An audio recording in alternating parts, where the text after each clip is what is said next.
हमारे श्री गिरधर लाल जी महाराज अभी 14 जनवरी को 5 वर्ष के हो जाएंगे। उनका ये 5 के हो जाएंगे ना, तो पंचम प्राकट्य महोत्सव हम लोग श्री द्वारिका धाम में मना रहे हैं। कृष्ण प्रेम संस्थान भक्ति पथ सेवा ट्रस्ट के जितने भी हमारे अनुयायी प्रेमी भक्तजन हैं, संपूर्ण भारत से सब लोग यहाँ पधार रहे हैं, कुछ पधारे हुए हैं, उन सबका बहुत बहुत अभिनंदन है। मुझे स्मरण है कि जब चिरंजीव इंद्रेश का जन्म हुआ तो हमारे पूज्य शिक्षा गुरुदेव अनंत श्री समलंकृत वैकुंठवासी स्वामी श्री रामानुज प्रपन्नाचार्य जी 1 महीने बाद जब इंद्रेश को पूज्य गुरुदेव ने गोद में लिया तो मैं पास में बैठा था। चिरंजीव इंद्रेश से बड़ी 3 बहनें हैं, हमारी 3 पुत्रियां। तो गुरुदेव की बड़ी अभिलाषा थी, अभिप्सा थी कि भागवत जी की सेवा और बालकृष्ण प्रभु की सेवा के लिए ठाकुर जी के उत्तराधिकारी के रूप में एक गोपाल तो आना चाहिए, ऐसी उनकी अभिप्सा थी। तो जब मैं गुरुदेव के चरणों में इनको रखा और गुरुदेव ने गोद में लिया तो मैं थोड़ा हंस गया। गुरुजी महाराज मुझे देख करके बोले, हंसते क्या हो?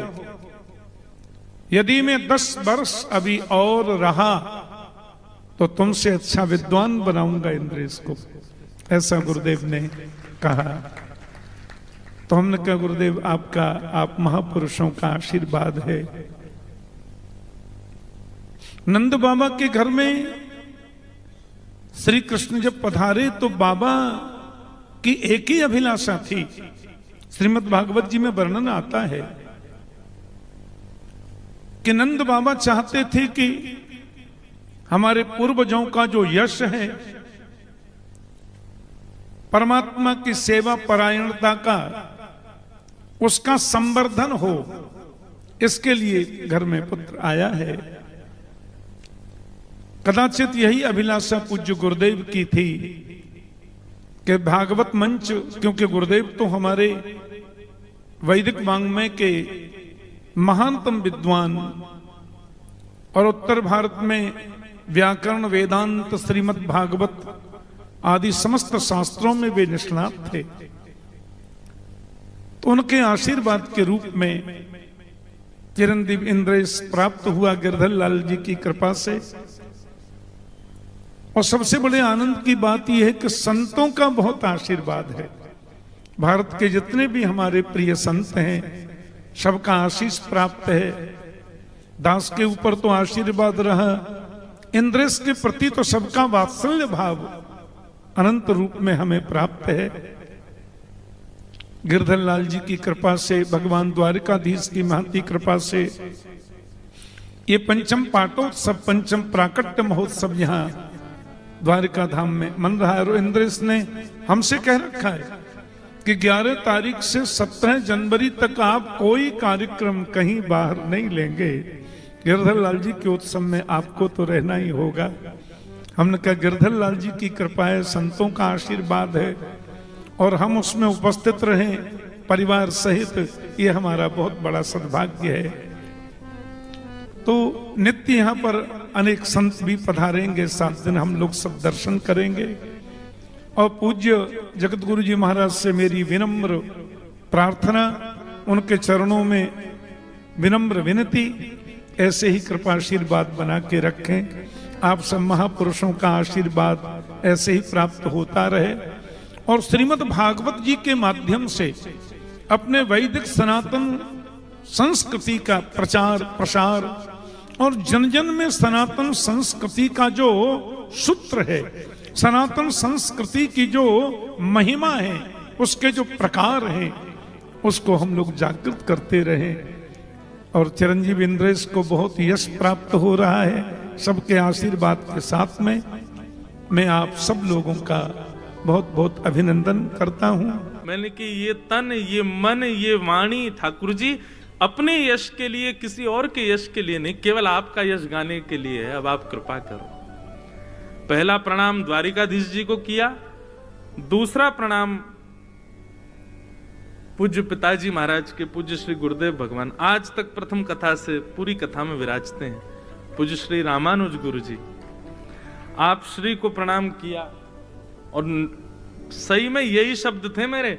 मैंने कि गुरु जी आपने अपने चेला की तो नैया पार कर दी, आपके तो शिष्य हैं ठाकुर जी, वो तो पहुंच गए इस स्तर पे।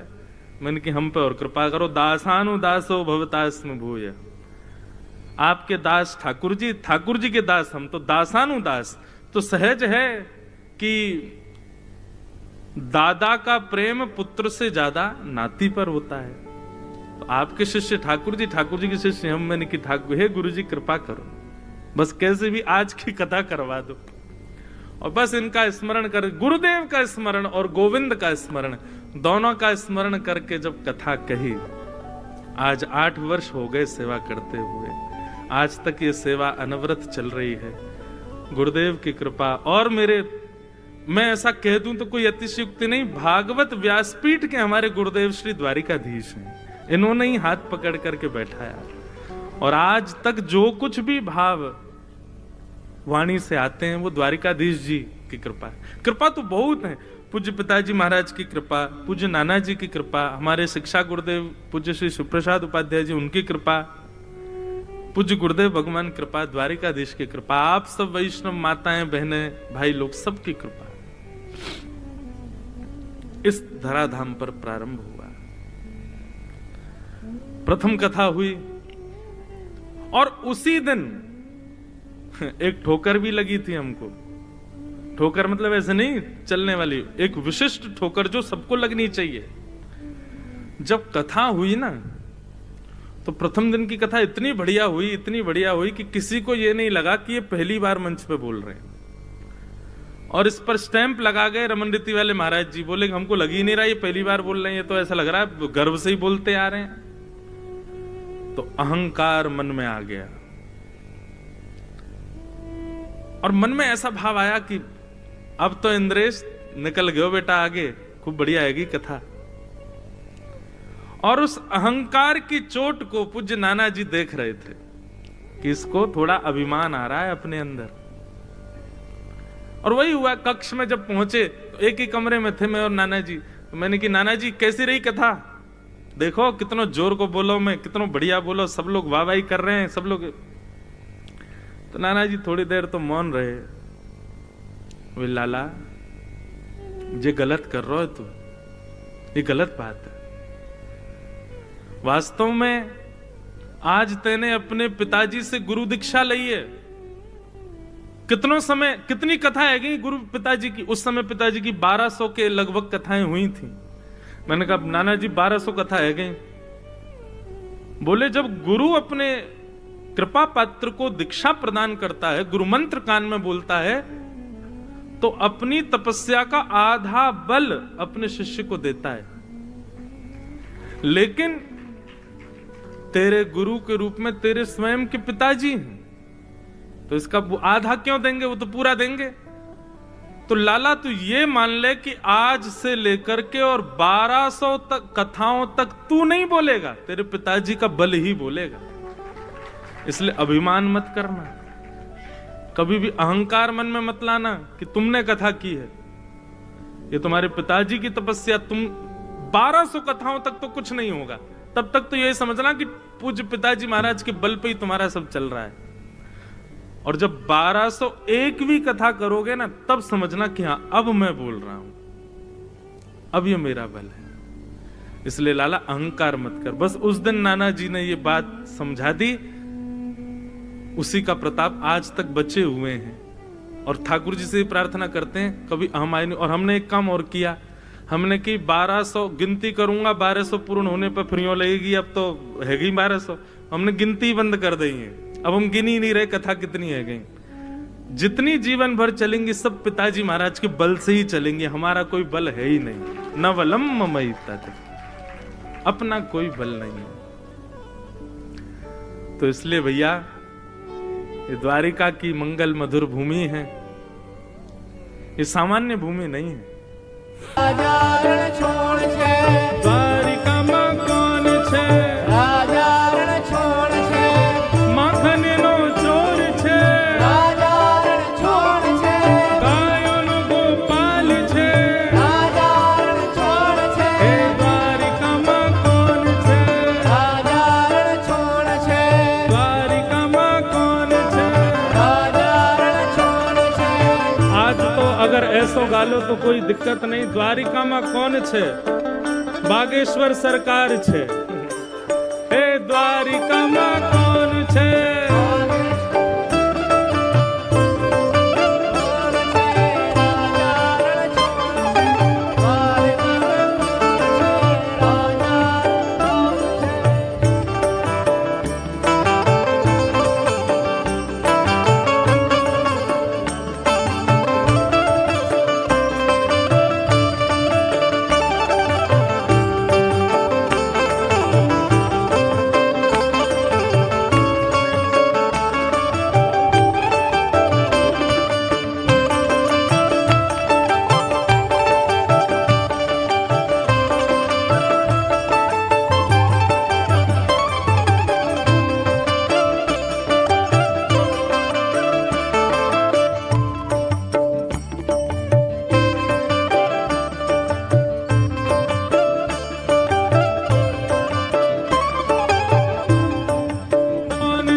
जोर से जय जयकार करें। गिरधर लाल सरकार की जय, द्वारिकाधीश की जय, श्री गोवर्धन नाथ की, पूछरी के लौठा की प्यारे, बोल बागेश्वर धाम सरकार की जय, श्री हनुमान जी महाराज की जय। परम कृपा, बहुत आनंद का विषय है। आज ठाकुर जी के मंगल उत्सव में, और वह भी मकर संक्रांति के पावन पुनीत अवसर पर, गोमती सागर के संगम के मधुर भाव में, आज सब संत जनों के मध्य, द्वारिका वासियों के मध्य, ब्रज द्वारिका मिलन महोत्सव के मध्य हमारे अग्रज भ्राता श्री बागेश्वर धाम सरकार पधारे हैं। करतल ध्वनि से आप सब द्वारिका में इनका स्वागत करो। सबका भूरी भूरी भाव है, सबकी इच्छा रहती है कि महाराज जी पधारें, और हमारा भ्रातृ भाव है तो हमारा भी खूब मन रहता है कि महाराज जी साल भर में कभी व्यस्त रहें, ठीक है, लेकिन लाल जी के उत्सव में जहां भी हो कोशिश करें पधारें। आज भी बड़े व्यस्ततम और बड़ी मुश्किल से पहुंचे। अभी तक यही था कि आ पाएंगे कि नहीं, पर हमारी आपकी प्रत्यक्ष बात नहीं हो पाई कि आएंगे कि नहीं, पर हृदय से इनको भी लग रहा था कि जाना पड़ेगा, हमको भी लग रहा था आ तो जाएंगे। तो मन से भाव प्रकट हो रहे थे। आपको अभी अयोध्या निकलना है और वहां पर श्री जगत गुरु भगवान का, अच्छा देखो, हमारे लाल जी का नाम गिरधर लाल, जगत गुरु भगवान का पूर्व नाम भी गिरधारी, और दोनों उनका जन्मदिन एक ही दिन 14 जनवरी मकर संक्रांति पे ही हमारे लाल जी का जन्मोत्सव होता है। तो अब हम महाराज जी से प्रार्थना करेंगे कि लाल जी का राजभोग दर्शन होता है, कथा के पश्चात, कथा की विश्राम का भी समय हो गया है। आप 2 मिनट सबको अपनी वाणी से ब्रज द्वारिका मिलन महोत्सव पर सबको कुछ आशीष प्रदान कर दें। तब तक यहाँ व्यासपीठ इधर विराजमान होकर के और लाल जी के दर्शन का समय हो जाएगा। और आज की राजभोग दर्शन की आरती स्वयं पूज्य महाराज जी से ही करवा, मैं ठाकुर जी की आरती करके फिर आप महाराज जी यहीं से प्रस्थान आप कर जाइयो, क्योंकि आपको बहुत जल्दी वहाँ सूर्य अस्त से पहले पहुँचना है। आप सब लोग बड़े भाव से और बिल्कुल शिष्टाचार का पता चलनी चाहिए। 4 दिन में कथा सुन करके शिष्टाचार आया, कहीं टूट मत पड़ियो जैसे यहाँ से उतरे। तो आप सब लोग बिल्कुल सावधानी से श्रवण करो, आनंद लो। तब तक राजभोग दर्शन की यहाँ व्यवस्था भी हो जाएगी और हम आप सब लोग फिर महाराज जी के हाथों से आज लाल जी के जन्मोत्सव पर आपके द्वारा ठाकुर जी की आरती हो, ऐसा भाव है। बोलो बागेश्वर धाम सरकार की, श्री हनुमान जी महाराज की, श्री गिरधर लाल प्यारे की, द्वारिकाधीश की। और एक बार महाराज जी को सब लोग जोर से बोलियो, बधाई हो, बधाई हो, बधाई हो, बधाई हो, बधाई हो। महाराज जी को हमारे लाला के जन्मोत्सव की खूब खूब बधाई। श्री राम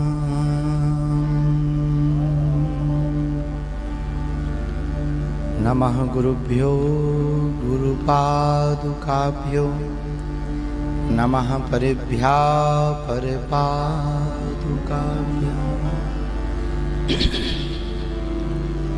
आचार्य सिद्धेश्वर पादुकाभ्यो नमोस्तु सीता पतिपादुकाभ्यो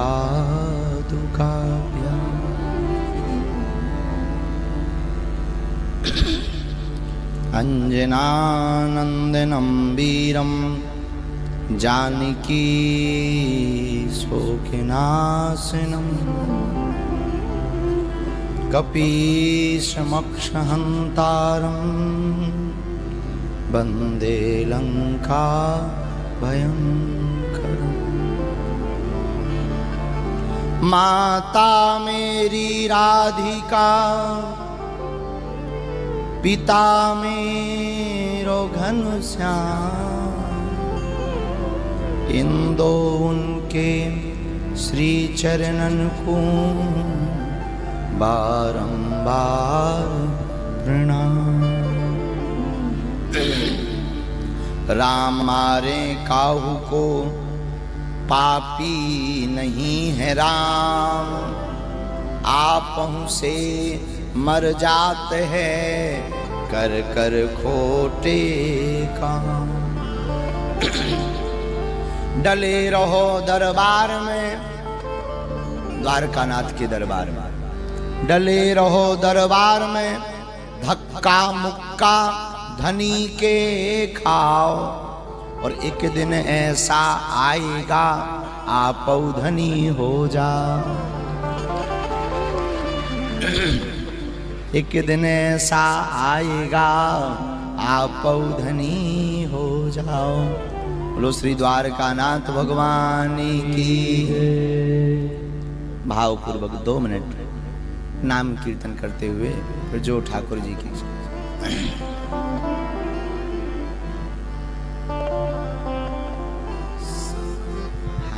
पूज्य महाराज जी श्री भगवत धाम वाले महाराज जी का भी आगमन हो गया है। जय हो संत भगवान की।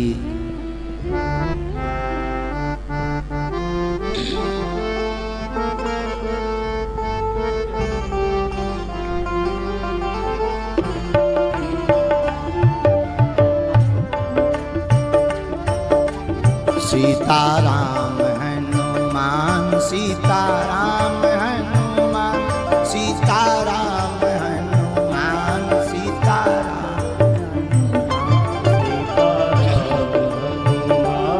सब गाइए। सीताराम हनुमान, सीताराम हनुमान, सीताराम हनुमान, सीताराम हनुमान, सीताराम हनुमान, सीताराम हनुमान। राधे श्याम हनुमान, राधे श्याम हनुमान, राधे श्याम हनुमान, राधे श्याम हनुमान, राधे श्याम हनुमान, राधे श्याम हनुमान, राधे श्याम हनुमान, राधे श्याम, राधे श्याम हनुमान, राधे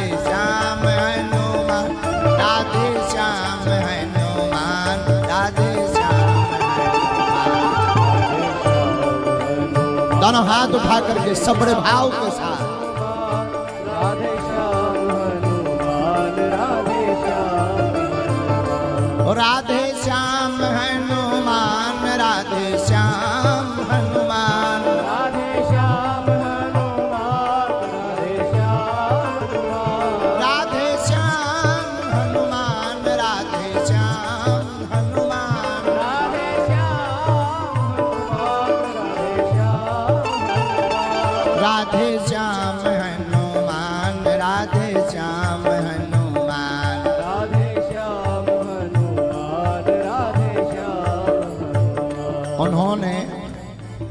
उन्होंने नस देखी हमारी और बीमार कह दिया। हमने धीरे से रोग पूछा तो द्वारकानाथ से प्यार कर दिया। कौन कौन द्वारकानाथ भगवान का पागल है?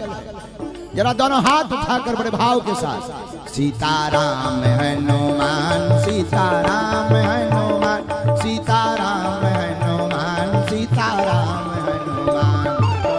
जय हो, बधाई हो। सीताराम हनुमान सीताराम हनुमान सीताराम हनुमान सीताराम हनुमान सीताराम हनुमान सीताराम हनुमान सीताराम हनुमान सीताराम हनुमान। अब तो कृपा करो राम, अब तो दया करो राम, करो राम पे दया करो राम। हरि शरण में लो प्रभु शरण में लो, हरि शरण में लो प्रभु शरण में लो। मेरी डूबती नैया पार करो, मेरी डूबती नैया पार। हाँ, सीताराम हनुमान सीताराम हनुमान सीताराम हनुमान सीताराम। बधाई हो। सीताराम हनुमान सीताराम हनुमान सीताराम हनुमान सीताराम हनुमान। सीताराम हनुमान सीताराम हनुमान सीताराम। द्वारकानाथ भगवान की, श्री सीताराम नाम भगवान की, व्यास जी महाराज की, श्री गिरधर लाल महामहोत्सव की, प्रकटोत्सव की, ब्रज द्वारका मिलन महोत्सव की, श्री बागेश्वर धाम की, हमारे भैया जी की, पूज्य श्री ठाकुर जी की, सभी संत समाज की, द्वारका के सभी पागलों की। नमः पार्वती पते। हरि शरणम हरि शरणम हरि शरणम। भगवान श्री सीताराम जी की मंगलमयी कृपा और यहाँ द्वारकानाथ भगवान की कृपा। हम सब तो प्रजा हैं, राजा तो यही हैं। ऐसे श्री द्वारकानाथ जी की दया से आज हमको भी प्रथम बार श्री गिरधर लाल जी के कारण द्वारकानाथ भगवान के दर्शन करने का सौभाग्य मिला है। और खूब मन में था कि एक रात्रि विश्राम करें, ऐसा समय बने, लेकिन 3-4 रातों से एकदम उल्लुओं जैसे जाग रहे। तो अब शरीर भी बुढ़ापे की तरह है, बड़ी मुश्किल से प्रातः काल जो है उड़ पाए और पूरी रात जो है यात्रा की। फिर सुबह से सीधा जो है जहाँ निवास था, जिस यजमान के घर रुके थे उसके यहाँ गए ही नहीं, सीधे चील गाड़ी जहाँ रखी थी वहीं आ गए और द्वारकानाथ भगवान के चरणों में उतर गए। अब गुरुदेव भगवान के प्रकटोत्सव में भी पहुँचना है, लेकिन यहाँ आकर हम ऐसा मन में महसूस कर रहे कि हमसे कुछ तो बिछड़ रहा है। हमको एक रात रुकना चाहिए था। जब पुजारी जी ने दर्शन करवाया, पूज्य महाराज जी विराजमान है, पुजारी जी ने दर्शन कराया, सरकार के दर्शन भय, और जैसे ही दर्शन भय तो सरकार जब हम पहुंचे तब चौपर खेल रहे थे। और वो भाव देखकर, अब पुजारी जी का वो भाव ठाकुर जी के प्रति देखकर ऐसा लगा जैसे वास्तविक जो है द्वारकापुरी में राजा के रूप में ठाकुर जी बैठे हैं, सब पटरानियां अगल बगल बैठी हैं और सरकार जो है चौपर के पासे डाल रहे। बीच बीच में वही ब्रज का स्वभाव में वही बात बात पे अड़ जा रहे कि नहीं ये गोटी हमारी वाली।